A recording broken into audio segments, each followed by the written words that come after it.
السلام علیکم ورحمۃ اللہ وبرکاتہ۔ بسم اللہ الرحمن الرحیم۔ آپا سے اماں کہا کرتی تھیں کہ خیام سے بات نہ کیا کرو، مگر وہ نہیں مانتی تھیں، حالانکہ وہ ہمارے ابا کے کزن کا بیٹا تھا۔ آپا سے اس کا کیا دلی تعلق تھا میں نہیں جانتی، کیونکہ وہ مجھ سے 12-13 برس عمر میں بڑی تھی۔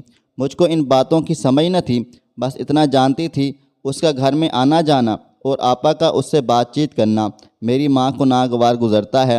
ایک دن دیکھا ماں میری بہن کو بری طرح پیٹ رہی ہے۔ اس کے بعد آپا کا بہت بیمار پڑ گئیں۔ ان دنوں ابا کا بھی دل کا دورہ پڑنے سے انتقال ہو گیا۔ ماں کو دوہرا غم لگا، وہ بہت پریشان ہو گئی تھیں۔ شوہر کی موت کا دکھ ایک طرف رکھا، انہوں نے بیٹی کے مسئلے کا حل نکال لیا۔ ابھی ابا کی قبر کی مٹی بھی گیلی تھی کہ انہوں نے ایک ہمدرد سہیلی کے توسط سے رشتہ تلاش کر لیا اور آپا کی جھٹ پٹ شادی کر دی کہ نہ رہے گی بانس نہ بجے گی بانسری۔ خیام کا ہمارے گھر آنا جانا بند ہو گیا تھا۔ جب بیوی کی چادر اوڑھی ماں کی عمر 33 سال ہوگی اور میں مشکل 4 سال کی تھی۔ دنیا میں میری ماں کے سوا کوئی نہ رہا تھا۔ پھر آپا تھیں جو مجھے بہت پیار کرتی تھیں۔ وجہ یہ تھی کہ نانا نے 2 شادیاں کی تھیں اور ہماری ماں ان کی دوسری بیوی سے تھیں۔ جب یہ کم سن تھیں باپ کی وفات ہو گئی۔ نانا کے پہلی بیوی سے 4 بچے تھے جو جوانی کے دور میں داخل ہو چکے تھے۔ باپ کے مرنے کے بعد ان کی اولاد نے اماں اور نانی کو گھر سے باہر نکال دیا۔ انہیں جائیداد سے بھی کچھ نہ دیا۔ میری ماں ستیلے رشتوں کو سانپوں سے تشبیہ دیا کرتی تھیں اور مجھ کو ستیلے باپ کے تصور سے بھی بچانا چاہتی تھیں، لہذا زندگی کے کڑے کوس اکیلے ہی طے کرنے کا فیصلہ کر لیا۔ یہ وقت ہم پر کڑا تھا۔ مجھے پڑوسن کے پاس چھوڑ کر خود نوکری کو جایا کرتی تھیں۔ ایک روز ڈیوٹی کر کے ہسپتال سے گھر آ رہی تھیں کہ ان کے رکشے کو ایک وین نے ٹکر مار دی اور ان کی زندگی کا چراغ گل ہو گیا۔ آپا کو اطلاع ملی تو فوراً آئیں اور مجھ روتی کو گلے سے لگا لیا۔ میں 7 برس کی تھی۔ ماں کی تدفین کے بعد وہ اپنے ساتھ گھر لے آئیں۔ آپا کے شوہر نفیس بھائی در حقیقت بے حد نفیس شخص تھے، بہت اچھے باوفا اور محبت کرنے والے تھے، مگر آپا ان سے مخلص نہ تھی۔ وہ اپنے شوہر سے محبت کی اداکاری کرتی تھیں۔ جب میں نے ہوش سنبھالا تو اس بات کا ادراک ہوا، تب سخت صدمہ ہوا، دل بجھ سا گیا، لیکن بے بس تھی، بہن کو کچھ کہہ نہ سکتی تھی۔ مجھے آپا سے محبت تھی، مگر جب ان کے گھر رہ کر اسی پرانے کھیل میں الجھا ہوا پایا تو اپنی بہن سے نفرت محسوس ہونے لگی۔ نفیس بھائی صبح دکان پر چلے جاتے اور رات گئے لوٹتے۔ آپا ان کے پیچھے مرضی کا وہی الجھا ناٹک کھیلا کرتیں جو بچوں کو اور مجھے ناگوار گزرتا تھا۔ بچے نام سمجھ تھے، مگر مجھ کو عقل آ چکی تھی۔ اب یہاں میرا دم گھٹنے لگا، مگر جاتی کہاں، رہنا تو یہیں تھا، مگر خیام کے آنے پر دل پر بوجھ سا رہتا تھا، کیونکہ یہ وہی انسان تھا جس سے میری ماں آپا کو بات کرنے سے روکا کرتی تھیں۔ وہ دبے لفظوں میں خیام کو بھی منع کر چکی تھی کہ جب تمہارے چچا گھر پر ہوں تبھی آیا کرو۔ وہ پھر بھی کسی نہ کسی بہانے آ دھمکتا۔ سسرالی رشتہ دار ہونے کی وجہ سے سختی نہ کر سکتی تھیں۔ خیام آپا سے ملنے ہفتے میں ایک بار ضرور آتا۔ جب نفیس بھائی موجود نہ ہوتے یہ آ کر ڈرائنگ روم میں براجمان ہو جاتا اور آپا اس کے لیے کھانا تیار کرنے لگتی۔ وہ اس کی خاطر ہم سب کو بری طرح نظر انداز کر دیتی، بچوں کو ڈانٹی ڈپٹتی۔ بالآخر آپا کی اس روش نے بچوں کو ماں سے بیگانہ کر دیا۔ کئی دفعہ خیام کی وجہ سے انہوں نے مجھے بھی جھڑکا۔ میں رونے لگ گئی۔ ایک روز جرأت کر کے کہہ دیا کہ آپا تم باز آ جاؤ، کیوں خیام بھائی کو گھر آنے دیتی ہو، جبکہ اماں روکا کرتی تھیں، اور نفیس بھائی بھی آپ کے مرد رشتہ دار کا گھر آنا پسند نہیں کریں گے۔ وہ بولیں کیوں پسند نہیں کریں گے، کیا رشتہ دار گھر ملنے نہیں آ سکتے؟ اب میں اچھا برا سمجھنے لگی ہوں آپا، اگر باز نہ آؤ گی تو نفیس بھائی کو بتا دوں گی کہ ہمارا کزن آپ کے گھر آتا ہے لیکن آپ سے ملے بغیر چلا جاتا ہے۔ ان کو اس قدر غصہ آیا، پہلی بار مجھ پر ہاتھ اٹھایا اور دھن کر رکھ دیا۔ ان کی ماں نے میرے دل میں آگ سے بھڑکا دی۔ میں دراصل یہ چاہتی تھی کوئی ایسی بات نہ ہو جائے کہ نفیس بھائی کو دکھ ہو یا ان کو اعتراض ہو اور آپا کا بسا بسایا گھر برباد ہو جائے، مگر میری بہن اس خسارے کا اندازہ نہ تھا اور نہ ہی احساس تھا۔ اتفاق کی بات کہ خیام بھی اسی وقت آ گیا۔ پوچھا کہ نرمین کیوں رو رہی ہو؟ آپا نے بات بنائی، بولی نا سمجھ ہے، میں اس کی وجہ سے تمہاری خاطرداری کرتی ہوں نا، اور یہ نادان سمجھتی ہی نہیں۔ گویا وہ خیام کو چونکا کر کے ایک تیر سے 2 شکار کر رہی تھی، مگر اس کی کم ظرف نے اور الٹا مطلب لیا۔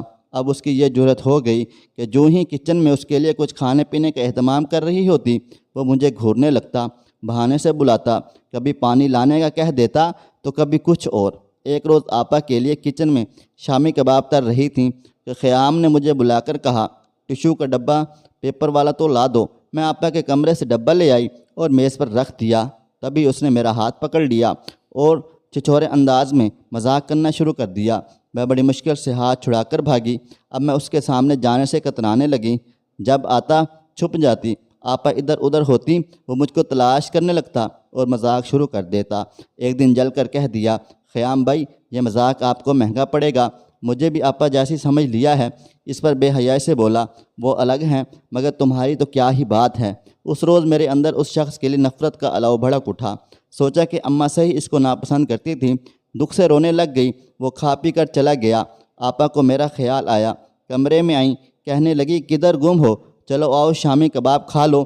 میں کام میں مصروف تھی، تم سے اتنا نہیں ہوتا کہ مہمانداری میں میرا ہاتھ بٹا لیا کرو۔ یہ مہمان ہے، یہ ہماری عزت کا دشمن، اگر آپ کو اس میں گھر آنے سے منع کیوں نہیں کر دیتی؟ کیوں، تمہیں کیا مسئلہ ہے؟ وہ روز تو نہیں آتا، روز آئے یا ہفتے بعد، آپ کو اس کو دولہا بھائی سے کیوں نہیں ملواتی؟ میں جانوں، میرا شوہر جانے، تم کو کیا تکلیف ہے؟ ان کا لہجہ اتنا صفاق تھا کہ میں اور زیادہ رونے لگ گئی۔ میری نظروں کے سامنے اپنے نیک چلن اور مہربان بہنوئی کا چہرہ آ گیا، جو مجھے اپنی اولاد جیسا سمجھتے تھے، چاہتے تھے۔ اپنے دکھ سے سوا ان کا دکھ تھا۔ تم اتنا کیوں رو رہی ہو؟ میں نے کہہ دیا، مجھ سے چھیڑ چھاڑ کرنے لگا ہے۔ آپ نے نہ روکا تو قسم کھاتی ہوں نفیس بھائی کو بتا دوں گی۔ بتا دو، جو کرنا ہے کر لو، میری جوتی کی نوک پر۔ انہوں نے اپنی جوتی کی طرف اشارہ کیا۔ میں نے خیام کو آنے سے منع نے تو نہیں کیا، تو کیا تم اس پر الزام لگا رہی ہو، دھر رہی ہو؟ میرے ہی گھر میں رہ کر مجھے دھمکا رہی ہو؟ آنے دو نفیس کو، میں خود تمہاری اس سے شکایت کر دوں گی۔ آپا کی دھمکی سے میں ڈر گئی۔ ان کی چالیں بھی تو شاطر والی تھیں۔ روتے روتے آنکھیں سوج گئیں۔ رات 8 بجے نفیس بھائی آئے، دسترخوان پر سب بیٹھ گئے۔ تب مجھے آواز دی، نرمین بیٹا کدھر ہو، آؤ کھانا کھا لو۔ مجھ کو اور زیادہ رونا آنے لگا۔ اپنے کمرے سے اٹھ کر نہ گئی تو وہ خود آ گئے۔ ہم سب انتظار کر رہے ہیں، کھانا ٹھنڈا ہو رہا ہے، تم بلانے پر بھی نہیں آ رہی ہو۔ آنسو بھل بھل میری آنکھوں سے گرنے لگے۔ بیٹا کیا ہوا ہے، کیوں رو رہی ہو؟ آپا اسی وقت آ پہنچی اور بولیں، اس کے رشتے کے لیے کوشش کر رہی ہوں، اس سلسلے میں خیام بھائی کو بلوایا تھا، میرے چچا زاد ہیں، یہ اسی وجہ سے روئے جا رہی ہے۔ کسی دن تو بیانہ ہے نا اسے، اب میری برداشت کی حد ہو گئی۔ میں نے کہہ دیا، نفیس بھائی یہ غلط کہہ رہی ہے، خیام بھائی پہلی بار نہیں آئے، کئی بار آ چکے ہیں، رو اس وجہ سے رہی ہوں، وہ مجھ سے غلط مذاق کرتے ہیں، ہاتھ پکڑ لیتے ہیں، مجھ کو یہ باتیں پسند نہیں ہیں۔ آپا سے شکایت کرتی ہوں، الٹا مجھ کو ڈانٹ دیتی ہیں۔ آپا کا رنگ اڑ گیا۔ شاید ان کو یقین تھا کہ وہ بھی ان کے شوہر کو کسی بات سے آگاہ نہیں کروں گی، یہ غلط کہہ رہی ہے۔ وہ ہکلا گئیں۔ نفیس بھائی نے اپنی بڑی بیٹی کو بلایا، جو اس وقت 6 برس کی تھیں۔ وہ اس سے پوچھا کہ کیا کوئی ہمارے گھر مہمان آتا ہے؟ جی پپا، وہ تو بہت آتے ہیں، جب آپ نہیں ہوتے مما ان کو خوب کھانا کھلاتی ہے اور ہم کو کہتی ہے تم مت کھاؤ، یہ مہمان کا کھانا ہے۔ بس پھر کیا تھا، آپا اور بھائی میں جھگڑا رہنے لگا اور اسی دن بھائی نفیس نے بھی خودکشی کر لی۔ جب میری شادی ہو گئی تو میرے شوہر کے بیچ پسندیدگی کے جذبات پیدا ہو گئے۔ وہ مجھ سے محبت کرنے لگتے تھے اور خوب سیر و تفریح بھی کراتے۔ اب سوچتی بہن پھر بہن ہوتی ہے، میں ہی ناگن نکلی کہ اپنی نادانی سے بہن کی خوشیوں کو ڈس لیا۔ شاید آپا کو بھی کسی سے اتنی ہی محبت ہوگی، دل پر کسی کا کیا اختیار۔ محبت کے معنی تو اب میری سمجھ میں آئے تھے۔ چند منٹ بھی خالد کو گھر آنے پر دیر ہو جاتی تو تڑپ جاتی، آپا سے شرمندہ رہنے لگی۔ خود کو ان کی خوشیوں کا قاتل جانتی تھی جن کو میں نے اجاڑا تھا۔ اسی بہن نے ایک مالی کی طرح میری خوشیوں کا باغ لگا دیا اور میری شادی خالد جیسے خوبرو اور خوشحال آدمی سے ہو گئی تھی۔ میں ملکہ بن کر اپنے گھر پر راج کرنے لگی کہ دنیا حیران و پریشان تھی۔ اللہ نے 3 بچوں سے نوازا جن کی چہکاروں سے میرا صحن گونجنے لگا۔ ادھر آپا اپنے بچوں کے ساتھ کم سپری کی زندگی گزارنے لگیں۔ خیام بھی نفیس بھائی کی خودکشی کے بعد سے ایسا بھاگا، پھر پلٹ کر نہ آیا۔ ایک روز آپا کے گھر گئی، وہ لٹی لٹی سی اداس بیٹھی تھی، اصرار کر کے ساتھ لے آئیں۔ خالد نے کہا، آپا آپ ہمارے سارے ساتھ رہیں گی؟ میں نے بھی ان کے قدم چوم لیے۔ آپ میری بہن نہیں ماں ہیں، ہمارا گھر اتنا بڑا ہے، آپ اکیلی بچوں کے ساتھ نہ رہیں، ہمارے ساتھ رہیں، آپ کی بچیاں بڑی ہو رہی ہیں۔ وہ مان گئی۔ ایک روز مجھ سے کہا، نرمین میں نے تیرا رشتہ اس لیے ڈھونڈا تھا کہ بالآخر تم لوگ ہی میرا ساتھ دو گے۔ میں نے کہا، آپا آپ نے میری زندگی بنا دی، میں کیوں نہ آپ کا ساتھ دوں گی، مجھے تو عمر بھر آپ کی ضرورت رہے گی۔ آپا کے پاس بینک میں کچھ روپیہ فکس تھا، یہ رقم مرحوم نفیس بھائی کی دکان فروخت ہونے کے بعد ان کو ملا تھا۔ اس رقم کا منافع بھی ہر ماہ آپا کو ملتا۔ ان کو ہمارے گھر میں کوئی تکلیف نہ تھی، پھر بھی بجھی بجھی سی رہتی، خاص طور پر جب مجھے اپنے شوہر کے ساتھ ہنستے بولتا دیکھتی، کھو سی جاتی، ان کے چہرے کا رنگ بدل جاتا، تب مجھے محسوس ہوتا جیسے ان کو ہماری خوشی سے تکلیف پہنچتی ہے۔ اکثر ٹھنڈی آہ بھر کر کہتی، کبھی میرے دامن میں بھی خوشیاں تھیں مگر اب نہیں رہیں۔ جن دنوں میرے یہاں چوتھے بچے کی آمد ہوئی، گھر سنبھالنے کو کسی اچھی مددگار کی ضرورت پڑ گئی تھی، جانے آپا کہاں سے ایک یتیم لڑکی کو لے آئیں۔ بولی، اس بیچاری کا کوئی آسرا نہیں ہے، اس کو رکھ لو۔ یہ پنڈی میں دادی کے پاس رہتی تھی، لڑکی اچھی تھی، غربت کی ستائی تھی، بوڑھی دادی نے پالا تھا اور چند ماہ قبل ہی وہ فوت ہو گئی تھیں۔ باپ مر چکا تھا اور ماں نے دوسری شادی کر لی۔ ندا کی معصوم سی صورت پر محرومیوں کی گہری گہری چھائیاں چھائی ہوئی تھیں۔ اگرچہ صورت اچھی تھی مگر حالات سے بشکل نظر آنے لگی۔ اچھا کھانے پینے سے چند ہی دنوں میں رنگ روپ آ گیا اور اس نے صورت نکال لی۔ میری حالت دیکھ کر خالد نے اپنی خالہ کو بلوا لیا، وہ گھر کے نظام کو درست کرنے میں معاونت کرنے لگیں اور ندا بہت خوش اسلوبی سے میرے بچوں کو سنبھالنے لگی تھی۔ انہیں دنوں اسکول کی چھٹیاں ہو گئیں تو بچوں نے سیر کی ضد کی۔ آپا نے مشورہ دیا، ان کو باپ کے ساتھ چند روز کے لیے بھیج دو، تم ذرا آرام کر لو گی، اگر آپ ساتھ جائیں گی تو ہی بھیجوں گی، میرے پاس خالہ موجود ہیں، میری فکر نہ کریں۔ وہ بولی، تو پھر ندا کو بھی ساتھ بھیجو، وہ بچوں کو سنبھالنے میں معاونت کرے گی۔ میں سفر کرنے کے لائق نہ تھی، لہٰذا بچوں کی خوشی کی خاطر خالد آپا اور ان کے بچوں کو بھی ہمراہ لے گئے اور وہ ندا کو بھی ساتھ لے گئے۔ ہم لاہور میں تھے اور یہ سب 3 روز کے لیے مری چلے گئے تھے۔ یہاں سے میری خوشیوں کی کشتی ڈاواں ڈول ہو گئی۔ آپا اپنی کسی سہیلی کے پاس ٹھہر گئیں۔ خالد سے کہا، آپ بچوں کے ہمراہ سیر کرائیں، ندا ساتھ ہے، وہ بچے سنبھال لے گی۔ ندا 18 برس کی تھی۔ آپا نے اس کو بہت خوبصورت جوڑے پہننے کو دے دیے۔ یہ لوگ چند دن کے لیے گئے تھے اور 15 روز مری میں ٹھہرے۔ میں سمجھ رہی تھی آپا ہمراہ ہیں مگر وہ نہیں تھیں۔ یہ بات بعد میں بچوں سے معلوم ہوئی۔ میں نے پوچھا تو کہا، ندا کی ایک رشتہ دار عورت نے ٹھہرا لیا تھا، یہ لوگ سیر سے واپس آ گئے۔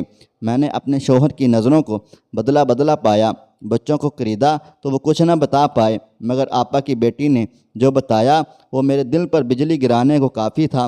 نہ جانے وہاں کیا گزری، میں اپنے شوہر کی نظروں میں ایک بیکار سی شے ہو کر رہ گئی۔ اب وہ بار بار پنڈی کے چکر لگا رہے تھے۔ ندا کو پنڈی واپس بھجوا دیا تھا اور میں ان کو روک نہ سکتی تھی۔ جب وہاں سے لوٹتے سیدھے منہ بات نہ کرتے۔ میں آپا سے کہتی، آپ معلوم تو کریں یہ کیوں بار بار پنڈی جاتے ہیں۔ آپا نے جواب دیا، وہاں تمہارے میاں کے رشتہ دار رہتے ہیں، ان سے ملنے کو جاتے ہوں گے۔ بھانجی جو باتیں بتاتی تھی اس کی باتوں کی وجہ سے مجھے شک ہوتا تھا کہ ندا سے ملنے جاتے ہیں۔ میں نے غصے میں اسے نکالا تھا تو خالد نے مجھ سے کہا تھا، لڑکی بہت کام کی ہے، تمہارا سارا گھر سنبھال لے گی، اس کو نکالو گی تو پچھتاؤ گی۔ مگر میں نے ان کی باتوں کی پرواہ نہ کی۔ آپا سے کہا، اس کو جہاں سے لائی ہو وہیں واپس بھیج دو۔ وہ خود گئیں اور ندا کو پنڈی کے دور کے رشتہ داروں کے پاس گھر پہنچا آئیں۔ اس واقعے کے بعد گھر کے ماحول میں ایک تناؤ سا آ گیا تھا اور ہم میاں بیوی کے تعلقات خراب رہنے لگے۔ نوبت یہاں تک آ پہنچی کہ دوسرے شادی کی باتیں کرنے لگے۔ جب میں نے بچوں کی قسمیں دیں کہ مجھ کو سچ بتا دو کہ ہر دوسرے روز پنڈی کیوں جاتے ہو تو خود ہی پھوٹ پڑے، ندا کا کوئی نہیں، رشتہ دار بھی نہیں، اس کو رکھنا چاہتے۔ اس نے مجھے فون کیا اور رو رو کر کہا وہ تم سے معافی مانگنا چاہتی ہے، وہ واپس آنا چاہتی تھی، میں جانتا تھا تم نہ مانو گی، لہٰذا میں نے پنڈی میں اس کو ایک چھوٹا سا گھر لے دیا ہے۔ کسی بے سہارا کو سہارا دینا نیکی کا کام ہے۔ میں نے کہا، نیکی کے اور بھی بہت سے کام ہیں، بہت سے لوگ مستحق ہوں گے، ایک ندا ہی کیوں؟ جواب دیا، میں کیا کروں، یہ تمہاری آپا کا کیا دھرا ہے۔ خود پنڈی میں رہ گئیں اور اس کو بنا سوا کر میرے ساتھ مری روانہ کر دیا۔ میں سوچ بھی نہ سکتا تھا کہ ایسا ہو جائے گا۔ اب شادی کے بنا چارہ بھی نہیں تھا۔ میں سناٹے میں رہ گئی، میرے کان انہی کی زبانی یہ کیا سن رہے تھے جس قدر ماتم کردی کم تھا، گویا انہوں نے پنڈی جا کر دوسری شادی کرنے میں میرے شوہر کی مدد کی تھی۔ ان سے جواب مانگتی، وہ خاموش رہتیں مجھے لگتا کہ میں پاگل ہو جاؤں گی۔ آپا نہ تو شرمندہ تھیں اور نہ ان پر میری فریادوں کا کوئی اثر ہوتا تھا۔ انہیں میرے دکھ کا احساس ہی نہ تھا۔ ہم میاں بیوی میں دوری بڑھنے لگی۔ خالہ پنڈی جانے نہ رکی اور آپا نے اس کو خلیج کو پاٹنے کی کوئی کوشش نہ کی۔ وہ خاموش تماشائی بنی سب کچھ دیکھ رہی تھیں، بلکہ اب وہ بھی کبھی کبھی بہانے سے پنڈی جانے لگیں۔ میرا ذہن خالد کو قبول کرنے سے انکاری تھا، مگر 4 بچوں کی خاطر ان کو اور گھر کو نہیں چھوڑ سکتی تھی۔ چھوڑتے بھی تو کہاں جاتی؟ لگتا تھا آپا مجھ سے زیادہ خالد کی بہن بن چکی ہیں۔ بالآخر خالد نے ندا سے شادی کا اقرار کر لیا۔ ستم یہ کہ ان کے نکاح میں خود میری سکی بہن شریک ہوئی تھی۔ یوں اپنی بہن کی بدولت مجھے میرے پیار کی دنیا سے دکھ ملا۔ آج میں اپنے گھر میں اپنے بچوں کے ساتھ ہوں، مگر میرا شوہر میرا نہیں رہا۔ اس کا جسم یہاں ہوتا ہے تو دل اور روح ندا کے پاس ہوتے ہیں۔ وہ زیادہ تر اپنی دوسری بیوی کے پاس رہتے ہیں۔ ندا کے بھی 3 بچے ہیں۔ آپا مجھ سے روٹھ کر چلی گئی تھیں۔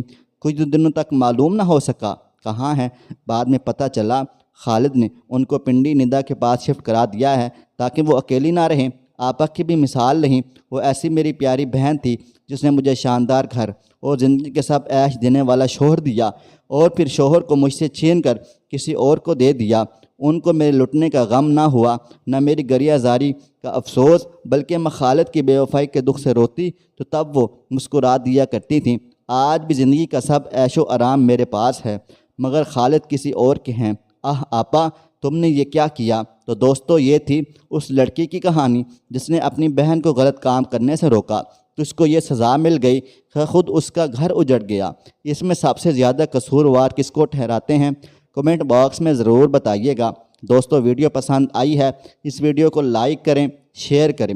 اگر آپ نے ابھی تک میرا چینل سبسکرائب نہیں کیا تو ابھی سبسکرائب کر لیں، ساتھ میں بیل آئیکن کو بھی ضرور پریس کر لیجئے گا تاکہ نئی اپلوڈ ہونے والی ہماری ویڈیوز کا نوٹیفیکیشن آپ کو بر وقت ملتا رہے۔ مجھے اگلی ویڈیو تک اجازت دیں۔ اللہ حافظ۔